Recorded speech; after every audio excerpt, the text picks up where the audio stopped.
Now, with a cold snap predicted to bring freezing temperatures to the Solent area and a weather warning of snow in place, we'll certainly be feeling the chill over the next few days. But cold weather can be incredibly dangerous, especially for the elderly and vulnerable among us. Here to explain more about just why the cold can be so dangerous is Professor Mike Tipton from the University of Portsmouth. Thank you very much for coming in. So cold weather isn't just unpleasant, it can actually kill people. That's what your research is saying. Yes, I mean, it's pretty well understood that we have seasonal mortality. We have both in hot snaps in the summer when we have heat waves, and also when we have cold snaps in the winter. In fact, the winter kills about 10 times more people than a heat wave does in the summer, so that actually it's more dangerous in the winter. Gosh, 10 times? Yeah, so I think the statistics were 2014 and 15, there were about 34,000 excess winter deaths, so they were more deaths over and above those that you would expect over an average sort of month. And as you say, it's the elderly, particularly over 75s, that are particularly at risk of that number of deaths. You know, the vast majority of them were the elderly. What are they dying from? Because you don't just die from the cold generally. Are there specific illnesses that they get? Up to 70% of them are cardiac-related problems, so blood clots and things like that, and about 25% respiratory. So you don't die, if you like, directly from the cold. It's not because your body temperature falls and you become hypothermic. It's because of the effect of the cold on the body that then has a sort of cascade of effects that increases the likelihood of you having blood clots or respiratory problems.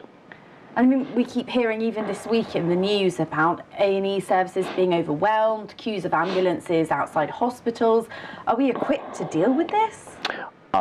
I suspect not. It's not my area of expertise, but looking at where we are at the moment and looking at the news headlines, I think the NHS in many areas is already fairly stretched. Now, if you end up with an influx over the next week or two of people with cardiac and respiratory problems, that's obviously not going to help the situation. And with climate change, the conditions could be getting more extreme. We could be getting more colder snaps and more heat waves in the summer. How would that affect things?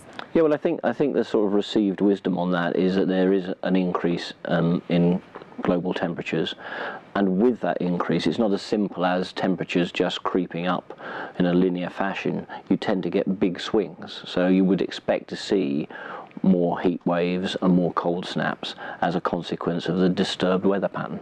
I mean, this winter hasn't been particularly cold thus far, though.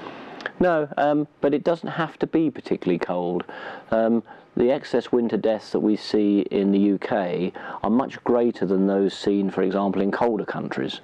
So if you look at what happens in Scandinavia, you don't see anything like the excess winter deaths.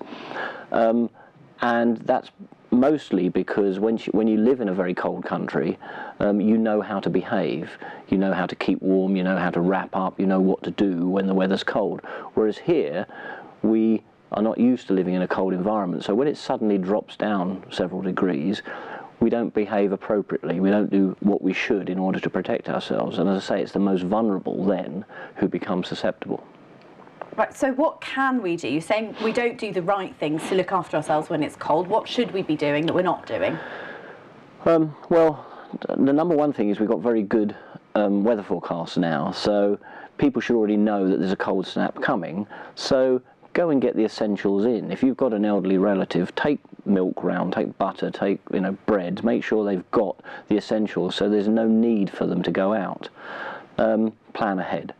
The other thing is making sure that, because the cold doesn't have to be going outside, it could be an area of the house that's cold, so try and keep the house warm.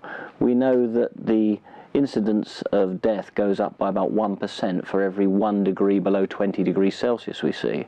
So a lot of people will keep one room warm, which is where they're watching the TV or spending their evening, and then they'll go into a freezing cold bedroom at the end of the night. Now that's a cold exposure. It's in the house, but it's still a cold exposure. To try and keep the house warm, try and keep it above 20 degrees Celsius. I mean, obviously that carries with it an expense, And if that means moving into one room and sleeping in there and being in there, then that's still preferable than going into a cold bedroom. If you're going to go outside, and this is one of the things that we're notoriously bad at in this country compared with, say, the Scandinavian countries, make sure you're properly protected. You know, you've got warm coats on, hats, gloves, got the face covered with a scarf if you can, and get that on before you step outside the door. But what we tend to do is we go out the door and we're still getting dressed, but then we get a cold exposure. The cold exposure is causing a problem, not because you're out there long enough to cool very much. It's, as I say, it's not hypothermia. It's because it's cooling the skin and shutting down the blood flow to the skin, and that's sending blood into the centre of the body, and the body then responds by getting rid of fluid. Anybody who's watched a football match or stood in a bus queue realises that after 20 or 30 minutes in the cold, you need to go to the loo. It's cold-induced diuresis, the need to urinate because you're in the cold, and that's getting rid of lots of body fluid. And the problem with that is it makes the blood thicker, and that, along with other biochemical changes in the blood as a result of that cold snap, increases the chances of clotting. So avoid the cold, basically. And finally, be aware that in a cold environment, it's very easy to get dehydrated. People always think about being dehydrated in the heat because of sweating in a hot environment. But if you go outside today and it's 0 degrees, there's very little, no moisture in the air, and you're taking very dry air into the body and you're breathing it back out humidified. All your body moisture has gone into that air, and you know that because you see this big plume of, you know, condensation. Well, that's fluid being lost from the body. So it's important not just to keep warm, it's important to stay hydrated. Mike Tipton, thank you very much for coming in. That was fascinating. It's a pleasure.